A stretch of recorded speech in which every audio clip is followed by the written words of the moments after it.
Trent Williams. Trent Williams at his locker clear out day was asked if he's going to come back, and he was like, "Yeah, that's a good question." A lot of this time of year, I really do think about that stuff. So he didn't rule it out, and then Kyle Shanahan was asked about it today, and he said he'd be really surprised if Trent Williams wasn't pumped to be coming back and playing football within the next few weeks. So interesting. I mean, if Kyle says he fully expects Trent to come back, I expect it too, but I guess it looks like Trent is now on a year-to-year basis if he comes back this year.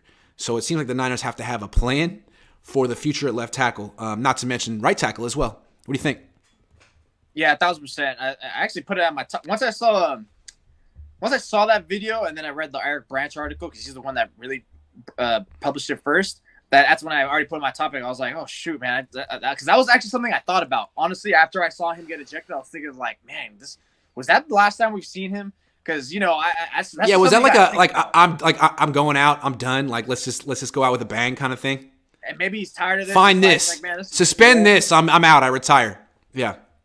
Yeah, I mean, I don't think he's going to retire, but you never know. You never know. It's been pretty much like, what is it, 2 out of 3 years now? You've had prominent offensive linemen, not ducking, but leaving out, Joe Staley first, and eventually Alex Mack, both who kept everything under wraps, and the Niners actually knew both.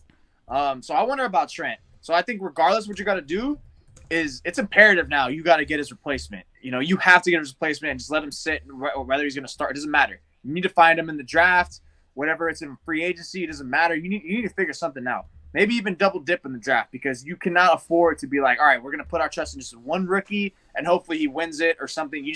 You have to have something, and you have to have multiple things. And it's already going to be hard enough to have your right tackle figured out with Mike and Glinchey in the free agent market.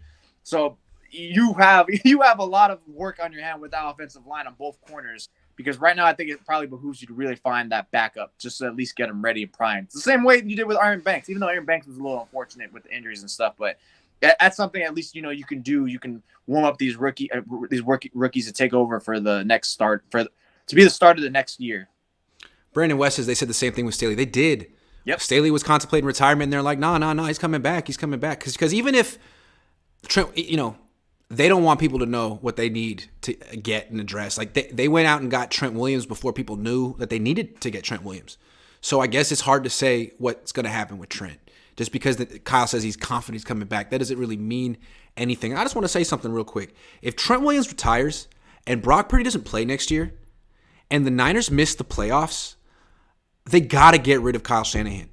It's not, I'd get rid of him now, but if he misses the playoffs next year, no excuses.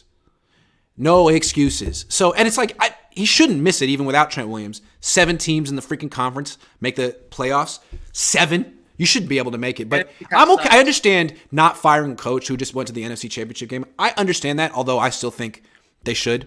But if you miss the playoffs with this team, it's not even a question, in my opinion. There's not even a decision to make. Not even a decision to make. Like, Doug Peterson missed the playoffs in 2020, 3 years after winning the Super Bowl. They fired him. Like, yeah, that was the right thing to do.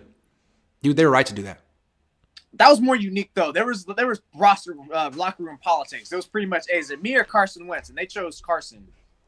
I mean, there could be locker room politics if they miss the playoffs next year. They haven't missed the play. They could go 16-1 next year. Let's see what happens.